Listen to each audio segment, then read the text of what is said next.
Sir, महाविकास आघाडीचा एक सर्वे आलेला आहे. मुंबईमध्ये 36 पैकी 22 जागा, तर ठाण्यामध्ये 18 पैकी 3. काही ठिकाणी रस्सीकेस होऊ शकते, तर काही ठिकाणी अपवाय. कसं बघतात चेहरे नवीन देखील येणाऱ्या निवडणुकीत? असा कोणाचा सर्वे आहे आपण म्हणतो? महाविकास आघाडीचा सर. महाविकास आघाडीचा असा कोणताही अधिकृत सर्वे नाही. हे सर्वे महायुतीचा सर्वे, महाविकास आघाडीचा सर्वे, अमुक अमुक पक्षाचा सर्वे, अमुक अमुक चॅनलचा सर्वे. अजून निवडणुका व्हायच्या आहेत, निवडणुका जाहीर व्हायच्या आहेत. लोकसभा निवडणुकीपूर्वी असे खूप सर्वे महाराष्ट्रात आणि देशात आले, 400 पारवाले. त्याचं काय झालं आपण पाहिलं. म्हणजे त्या सर्वेनुसार पश्चिम बंगालमध्ये ममता बॅनर्जी यांना 5 जागाही मिळताना कठीण दाखवलं होतं, आणि महाराष्ट्रामध्ये भारतीय जनता पक्षाला 24 जागा मिळणार होत्या.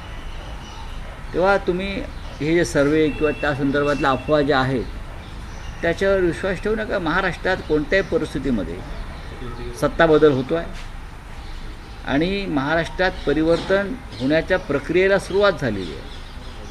आणि त्याच्यामुळे अशा प्रकारच्या ज्या बातम्या आहेत सर्वेच्या माध्यमातून त्या येत असतात. आम्हाला खात्री आहे ना, आम्हाला माहिती आहे राज्यात कोणत्या भागामध्ये काय निकाल लागणार आहे, हे आम्हाला माहिती आहे. नाना पटोलेंना मुख्यमंत्रीपद मिळावं, आणि जर नाही मिळालं तर आम्ही हिसकावून घेऊ, असं विदर्भातल्या सगळ्या काँग्रेस नेत्यांनी एकत्रित घेऊन आपलं जाहीरपणे प्रतिक्रिया दिलेली आहे. काय वाटतं? नाही, बरोबर आहे. काँग्रेस पक्षात जर अशा प्रकारची भूमिका असेल तर त्या संदर्भात त्यांचे जे हायकमांड आहे, राहुल गांधी असतील किंवा मल्लिकार्जुन खरगे असतील, ते त्याच्यावर निर्णय घेतील. हिसकावून घेऊ असं जर काँग्रेसचे अधिकृत कार्यकर्ते बोलत असतील तर ते नाना पटोले यांच्यासाठी, त्यांच्या प्रतिमेला महाविकास आघाडीचे नेते म्हणून फार डॅमेजिंग असं मला वाटतं. कारण आघाडीमध्ये अद्याप कोणी काही बोलत नाही. किंबहुना शिवसेना पक्षप्रमुख उद्धव ठाकरे यांची भूमिका स्पष्ट आहे. चेहरा जरूर ठरवायला पाहिजे, पक्षाचा आघाडीचा चेहरा हा ठरवायलाच पाहिजे. जर काँग्रेस पक्ष असा चेहरा देणार असेल तर आम्ही त्याचं स्वागत करू, आम्ही त्याचं समर्थन करू. ही उद्धव ठाकरे साहेबांची भूमिका आहे. म्हणजे शिवसेनेला मुख्यमंत्रीपद दिलं नाही तर आम्ही हिसकावून घेऊ. राष्ट्रवादीसुद्धा असं म्हणत नाही आहे की आम्हाला जर मुख्यमंत्रीपद मिळालं नाही तर आम्ही हिसकावून घेऊ. त्याच्यामुळे ज्या नेत्याच्या संदर्भात अशा प्रकारचं वक्तव्य केलं जातं त्या नेत्याला अशी वक्तव्य अडचणीची ठरू शकतात.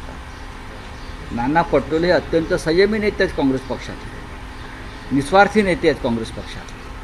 ते पक्षाच्या विजयासाठी अथक परिश्रम करत आहेत.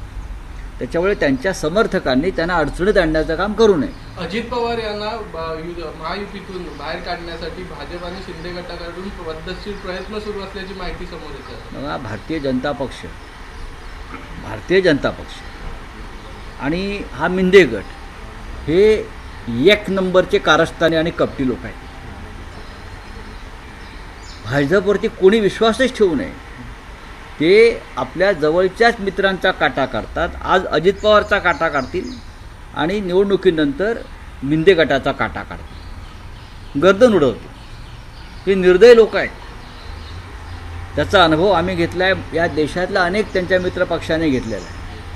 अजित पवार यांना दूर लोटण्याचा उपक्रम आणि कार्यक्रम सुरू झालेला आहे, आणि त्याच्यामध्ये हे मिंदे गटाचे काही लोक सामील आहेत. त्यातलं राजकारण असं आहे की एकदा अजित पवारांना बाहेर काढलं की मग आपापल्या वाट्याला जास्त जागा जिंकण्यासाठी, लढण्यासाठी येऊ शकतात. पण अजित पवार हे त्यांच्या काकांशी बेईमानी करून, एवढा मोठा धोका पत्करून भारतीय जनता पक्षाबरोबर आलेले आहेत.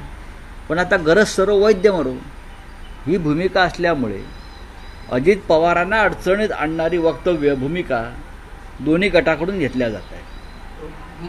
पण मी परत सांगतो, आज पहिला बळी जर अजित पवारचा जाणार असेल तर दुसरा बळी हा मिंदे गटाचा आहे.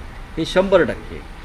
2024च्या निवडणुकीनंतर परिवर्तन जे होत आहे त्याच्यामध्ये सत्ता जरी महाविकास आघाडीची येणार असली 100%, तरीही कोणत्याही परिस्थितीत राज्याचं नेतृत्व एकनाथ शिंदेकडे राहू नये यासाठी भारतीय जनता पक्षामध्ये आत्ताच हालचाली सुरू झालेल्या आहेत. एकनाथ शिंदे आणि त्यांच्या लोकांना सांगण्यात आलेलं आहे दिल्लीतून, महाराष्ट्राच्या निवडणुकीचा संपूर्ण खर्च करा. त्यांच्याकडून झारखंड आणि हरियाणाच्या निवडणुकीचा खर्चही करून घेतला जातोय मिंद्यांकडून, आणि या राज्याचाही करा. म्हणजे शेवटी त्यांचं मुख्यमंत्रीपद हे पैशावर टिकून आहे. हा खर्च तुम्ही केल्यावर मग आम्ही निर्णय घेऊ तुम्हाला भविष्यामध्ये राज्याच्या नेतृत्वावर ठेवायचं की नाही.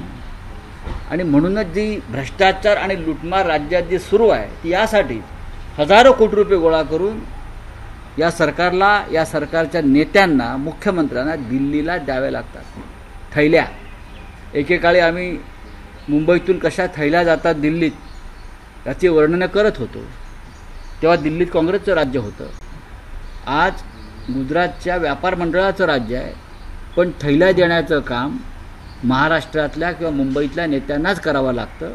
त्याच्यावर त्यांच्या खुर्च्या टिकून आहेत. सर, दोन महत्त्वाचे नेते म्हणजे जे आता मंत्रिपदासाठी गेल्या अनेक वर्षांपासून वेट करत होते, त्यांच्यामध्ये बाचाबाची सुरू होते. सिडकोचं अध्यक्षपद संजय सिन्हा यांना मिळाल्याच्या नंतर भरत गोगावले म्हणतात की आता एका आमदाराने मला मंत्रिपद मिळालं नाही पाहिजे यासाठी प्रयत्न केले होते आणि राजीनामा दिला होता. त्यांना आता सिडकोचं अध्यक्षपद मिळालं. या शिवसेनेच्या दोन नाही, त्याच्यावरती मी बोलणार नाही. बघा, हे डबक्यातले बेडूक आहेत सगळे. हे जे सगळे डराव करतायत यांना कोणतीही प्रतिमा आणि प्रतिष्ठा नाही. ज्यांनी आपल्या मातेसमान शिवसेनेच्या पाठीत खंजीर खुपसला, बाळासाहेब ठाकरेंच्या पाठीत खंजीर खुपसला, ते आज जे एकत्र आहेत गद्दारी करताना त्यांच्याविषयी त्यांच्या काय भावना असतात. आणि असे लोक जे असतात त्यांना मी बेडकाची उपमा देतो. आणि बेडूक हे गटारात चिखलात असतात, ते डराव करत असतात. आपापसात डराव करून पावसाळा संपला की बेडूक नष्ट होतो. गांडूळ आणि बेडकाचं आयुष्य पावसाळ्यापुरतं असतं. तसं या मिंदे गटाचं आहे. गेले काही काळ रेल्वे अपघातात वाढ झाली आहे, त्याचप्रमाणे रेल्वे अपघातांची वाढ झाली आहे आणि मध्य प्रदेशमध्ये देखील जवानांची ट्रेन उडवण्याचा प्रयत्न झाला.